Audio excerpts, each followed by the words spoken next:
क्या आप भी आज़ाद ख्याल एक्स मुस्लिम हैं? इस्लाम की जहालत से परेशान हैं, लेकिन अपना हाले दिल बयां नहीं कर पाते? अब आप अकेले नहीं हैं।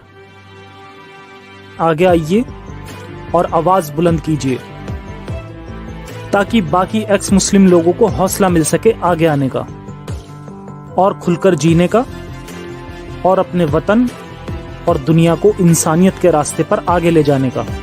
मुझे ईमेल करें और मेरे लाइव शो यूं ही कोई शख्स एक्स मुस्लिम नहीं बनता में गेस्ट बनकर आएं और अपनी कहानी सुनाएं। सुनेगी दुनिया, बदलेगी दुनिया। जरूरी नहीं हर कोई आगे लड़ने आए, लेकिन लड़ने वालों का हौसला तो बढ़ाया ही जा सकता है।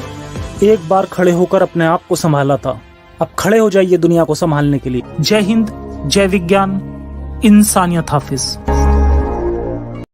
ये चैनल किसी भी रिलीजन या संगठन की मदद से नहीं चलता है। इस नेक मुहिम में हमारा साथ दीजिए। इस चैनल की हर वीडियो पर पूरी एक टीम काम करती है और यूट्यूब से कोई खास अर्निंग नहीं होती। इस चैनल और मिशन को बनाए रखने के लिए आपकी रेगुलर मंथली सपोर्ट की जरूरत है। इसके लिए पैट्रियन या चैनल की मेंबरशिप भी ले सकते हैं या यूपीआई और पेपाल के जरिए भी हर महीने अपनी फाइनेंशियल कंडीशन के मुताबिक सपोर्ट कर सकते हैं। इस मिशन के एक सिपाही बनिए और गर्व महसूस करिए सदी के सबसे बड़े मिशन के सपोर्टर होने पर।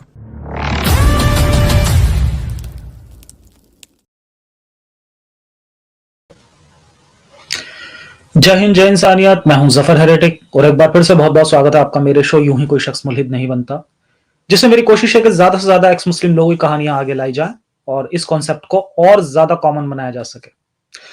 आज के हमारे गेस्ट हैं मिस्टर आजाद इंसान, जो कि एक पाकिस्तानी यूरोपियन डॉक्टर हैं, लेकिन शायद हमेशा से इतनी हाई प्रोफाइल नहीं थे। एक वक्त में ये पाकिस्तानी टेररिस्ट लोगों के कैंप में विजिट किया करते थे, जहां इन्होंने उन लोगों की जिंदगी को बड़ी नजदीकी से देखा। और जैसे कि आप में से बहुत सारे लोगों ने शायद सुना भी होगा, वो एक शॉर्ट भी बनाया था मैंने, जिस पर आज का जो शॉर्ट था, तो उसमें बता रहे थे कि वो मुजाहिदीन जो थे वहां पर वो कैसे रहते थे, क्या हरकतें करते थे, क्या उनके इरादे वगैरह थे। और सबसे बड़ी बात कि पाकिस्तान की जो सरकार है वो भी उन्हें सपोर्ट भी कर रही थी। तो आज वो सब कुछ इनसे जानने की कोशिश करेंगे, इसलिए आज का जो हमारा लाइव है उसे लास्ट तक ज़रूर देखें और इसे लाइक भी करें। और आज का जो मुद्दा है बहुत ज़्यादा सेंसिटिव मुद्दा है, बहुत ही अंदर की बातें होने वाली हैं, इसलिए इनकी सिक्योरिटी की खातिर एक स्पेशल वीपीएन भी इनको दिया गया है। इन्हें ऐड करते हैं, इनकी स्टोरी सुनेंगे, लेकिन उसके पहले मैं ये भी बता दूं कि आज 3 तारीख है, तो मैं चैनल की अर्निंग और एक्सपेंसेस का हिसाब किताब अभी कर रहा हूँ फिलहाल। तो मेरी जो आधी टीम है अभी तक उन्हें पेमेंट नहीं हुई है, और जैसे कि मैंने बोला था कि मंथ में केवल एक ही बार मैं डोनेशन के लिए पूछा करूंगा, तो उसके लिए मैंने आज ही सुबह एक पोस्ट की थी। तो जो लोग सपोर्ट कर सकते हैं वो करें, और इस वीडियो के पिन कमेंट में भी आपको यूपीआई और क्यूआर वगैरह मिल जाएगा, तो सपोर्ट करें ताकि मेरी टीम ऐसे ही इस मिशन पर आगे काम करती रहे।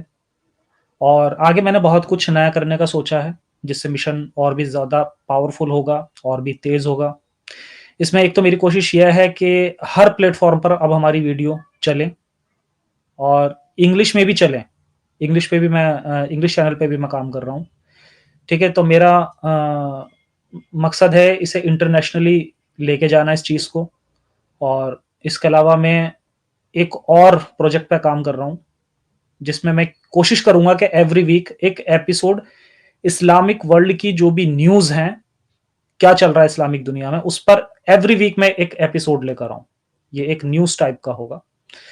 तो इसके लिए एक मुझे एडिटर की ज़रूरत है, तो जो लोग सुन रहे हैं अगर उनमें कोई अच्छा एडिटर है जो जल्द से जल्द एडिट करके दे पाए, तो प्लीज़ मुझे ईमेल करें।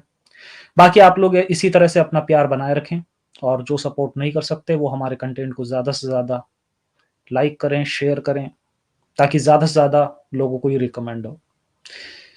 ठीक है, तो ऐड करते हैं हमारे आज के गेस्ट को। बहुत बहुत स्वागत है आपका आजाद इंसान जी। जी बहुत शुक्रिया तफर भाई, थैंक यू सो मच जी। तो शो शुरू करने से पहले सभी से गुजारिश है कि प्लीज वीडियो को लाइक कर दें। 205 लोग अभी देख रहे हैं, इतने लाइक होने चाहिए, इतने लोग तो लाइक कर ही दें, ठीक है। और एक छोटा सा हमारा एक टेस्ट होगा आज़ाद इंसान जी, जो भी सूरा आपको याद हो, जो भी आप सुना सकते हैं, वो सुना दें। जी ज़फ़र भाई बहुत-बहुत शुक्रिया। मैं तिलावत करूँगा सूरह अल-अहज़ाब आयत नंबर 50 की, तो मुलाहिज़ा फरमाइए। हुँ। इरशाद। बिस्म बिस्मिल्लाहिर्रहमानिर्रहीम।